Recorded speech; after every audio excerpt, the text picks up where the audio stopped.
नाम आयो हिरण्याक्ष र हिजो अस्ति पहिले मैले सुनाए पनि हिजो बेलुका आएको थियो। त्यो छुट्टै हो। त्यो दैत्य दितिपुत्र हो। दैत्य यो दितिपुत्र होइन, सालावतीको गर्भबाट जन्मिन्छ हिरण्याक्ष।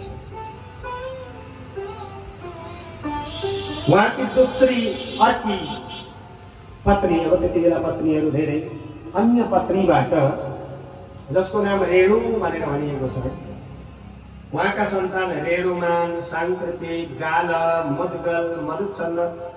गाल हिजो आएको थियो।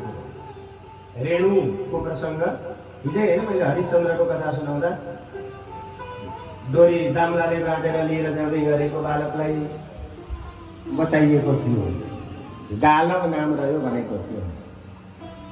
यी उहाँका सन्तानहरू दशरवती या उहाँको उपनाम माधवी, उहाँको पुत्र अष्टक, अनि कच्छप अनि हारित, यी पनि विश्वामित्रकै सन्तान हुन् है भनेर यहाँ भन्नुहुन्छ। कच्छपो हारितश्चैव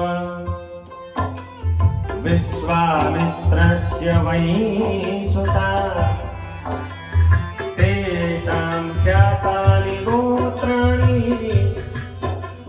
कौशिकानां महात्मना।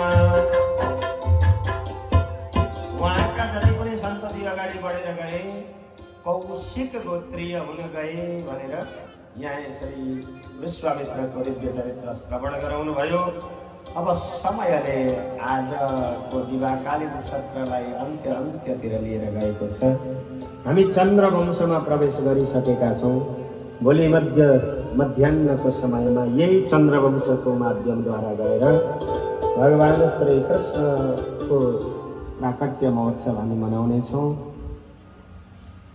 आज